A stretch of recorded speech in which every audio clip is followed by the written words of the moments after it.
Hey my loves, and welcome back to my channel. I am so excited for today's video. It is something that I've been wanting to film since before my YouTube channel even started.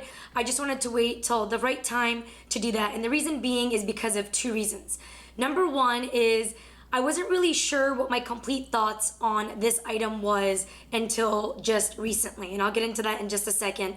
So I wanted to make sure that when I gave my review, it was my complete, honest, 1000% truth, and this is what I feel and think about the bag. And before I get into the detailed review, let me introduce the bag first. This is the Hermes Birkin 30 in the togo leather with black togo leather, and then of course gold hardware, because if you know me, I am obsessed with gold hardware. And before I get into the sizing and features, I want to talk about the most important question, which I start off on all my review videos, which is how much does this bag cost? This specific bag was purchased brand new, and it was $11,637 and some change.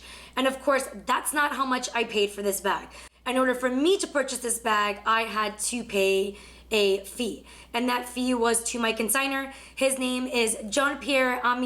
He owns the Jewels of Beverly Hills. He has a beautiful store right in the center of Beverly Hills by the Bank of America building, and he's referred to as Mr. Birkin. He has so many of these, both vintage and brand new. So this one was brand new, straight out of the box. The stickers and the tags are all still on it because I haven't yet gotten myself to actually use this bag. And it's just crazy that I had to pay a markup to get this bag brand new. And this is why the Hermes Birkin is considered the creme de la creme of handbags. It is the most elite bag you can get. And honestly, I don't think it's because of the way it looks. Let's be real, this is a tote bag. So this size is a tote for personal items. There are larger ones that are used for luggage. And this bag is actually named after the British actress Jane Birkin.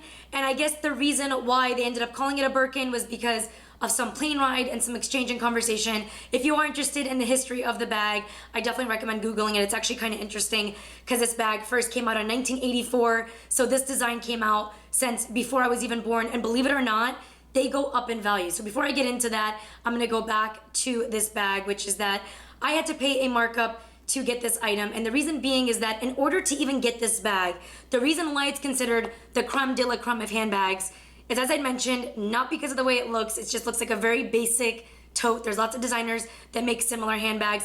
It is because of how difficult it is to get your hands on this bag. I'm not gonna go too much into detail. This is not a how to get a Birkin video, but from the different Hermes representatives that I've spoken to, because I do buy and purchase some items. I've purchased belts, I have the Hermes Oran sandals, I have the click-clack bracelets, but nonetheless, in order to be able to even get on a list to get one of these, you have to be one of the sale representatives' top buyers. I'm not one of those people, so it was not worth it for me to continuously buy items just to be able to get on some list to wait a year to get it. And even though I know it sounds ridiculous, if you're watching and you think, I can't believe she paid more for a bag, the reason why I did that was it was not worth it for me to build a profile and buy a bunch of items that I'm never gonna use just to get this bag. And the reason why I purchased this bag is now the number two question.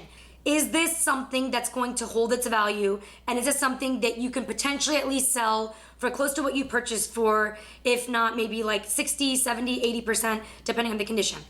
Well, this bag, I can actually sell for more than what I bought it for. So I did not make an irrational decision by buying this bag. It was something that was definitely well thought out. Number one, it's black and gold. It's very hard to come across. Anything that's a monochromatic color like black and gold, it is very hard to come across, and a lot of people are in a high demand for it just because it goes a lot more with your outfits. You can get a lot more use out of it. So that's number one. Number two is that I resell all of my items on eBay. So I'm not gonna be selling this through a consignor, I'll be selling it myself. And so oftentimes when you're selling an item, you have to pay 40% to a consignor, and then you keep 60% yourself of whatever you sell it for. There's no 40% middleman, so I will not be taking this to a consignor to sell. I will be selling it myself. And right now these bags go on eBay. Believe it or not, I have seen 6 or 7 of them on eBay right now going for 19 and 20,000. Even pre-owned ones are still going for 15 and 16,000. Quick disclaimer, I actually purchased this not as an investment. I purchased this to wear it. I just, for whatever reason, in the year that I've owned it, have not worn it. So I purchased this for myself. Just some backstory. This was for my 30th birthday. I wanted to gift myself something nice, so I purchased this bag. And the reason why I actually purchased it is because I owned another Hermes Birkin bag, which was a Tallahassee blue, so it wasn't black, and it also had gold hardware, but it was pre-owned. And I had purchased that bag pre-owned. I pretty much ended up selling it for almost what I bought it for. I did end up losing the commission on reselling it, but I still ended up at least retaining the value after having had it for at least, I think it was about 4 years that I had the other bag.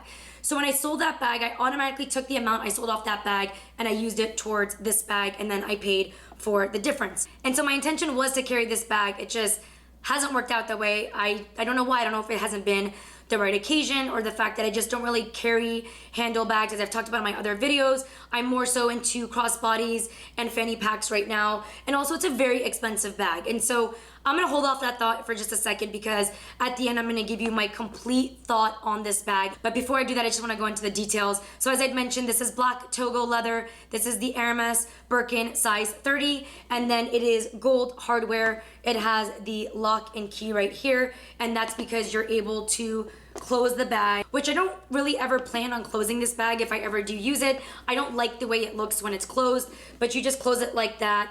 There's a little opening right there, and then you close this here, and you're gonna pull this all the way across and end up sticking it in there. I'm not gonna end up closing it all the way just because I don't really ever plan on wearing the bag that way, and I don't even think I like the way it looks like that. So I'm gonna go ahead and open it back up, but I will throw up a photo on the top left on what it's supposed to look like when you actually close the bag. And then on the inside, there is a compartment up on the top. And then on the other side, where the back is, there's a zipper where you can conceal some items in there as well. But this is a very spacious bag. This is the size 30. The size 35, which used to be the norm, is a lot bigger. But over time, I would say in the last few years, the 30 has definitely taken front center stage. And then something else that you're gonna find on the inside, which is pretty interesting, is that in 2015, they changed where you find the date stamp. In the past, it used to be under this paddle right here. Now the serial code starting in 2015 is up on the left, and it's concealed right here up on the top. It's really hard to see. I'll try to zoom in for you, but mine starts with an X because this is a 2016 bag that I purchased in 2017 because it's made the year before. And then up next, I'm going to go ahead and measure it for you. So I've got my trusty little measuring tape. Of course, I could have just Googled it, but I think it's a little bit too late for that since I already got the tape measure out. It is 11.5, also about 9.5 inches high. With the handle, you're looking at about 14 inches. And then width at the fullest part, you're looking at about 6 inches. So it's definitely a generous size bag. There's a lot that can fit into here, and it is a great bag. And so let me get into my actual and complete thought on this bag at this current moment. Not only is it the creme de la creme of handbags, and it's something that you can work towards, but it's also considered an investment. I'm gonna be honest in that I'm likely considering reselling this bag. It just doesn't make sense to have the bag if I'm not wearing it. And then let's be real, for that much money, I can have like 10 other handbags. So you guys know, if you've seen my other videos, I'm obsessed with my Gucci fanny pack. Even the little fanny pack that I just got, the super mini one, was $900. I could have 20 of those bags for the cost of one bag. The only part that's unfortunate is I'm not gonna be able to retain the value in those bags like I would in this bag.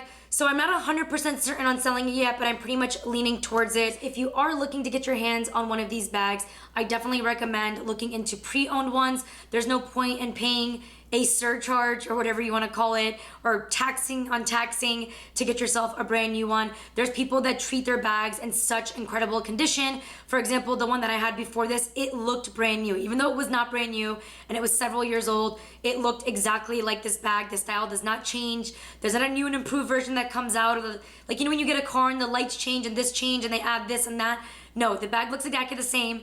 So if you are looking, a trusted place to go is a well-known consignor. And the one that I go to is Pierre. He is from the Jewels in Beverly Hills. I have bought my Birkin from him. I have sold my other Birkin to him. So he's definitely trusted. He has an actual store. He's an actual person in his store. And so I will link his information below. And in the future, I'm actually going to be doing a video inside of his store because aside from Birkins, he has a lot of other pre-loved items and watches as well. So if you are interested in this bag, I'm not saying don't get it. I've just seen so many videos where everyone's like, oh my God, and this is the best bag ever. Now that I've had one, and I've had one before this, I just don't think it's very practical for everyday use. And if this is your dream bag, go get it. save up your money, work hard for it. This at least you will not lose money in. I hope all of you guys out there that are watching, guys or girls, gets one if that's what you want. But just know that it's just a bag. It really is just a bag that costs a lot of money, that is not attached to your body or is not on you. It's not a necklace. It's not earrings. You can forget it at the store. You can forget. I lost my wallet. I went to Magnolia Bakery on Melrose to take some photos, and I left my wallet on the chair, and I didn't realize it till 5 minutes later. So nonetheless, I hope you guys found this video super helpful. If you did, make sure to give this video 2 thumbs up, subscribe below. I love you guys so much. And up next, I will be doing a handbag collection video. Bye guys.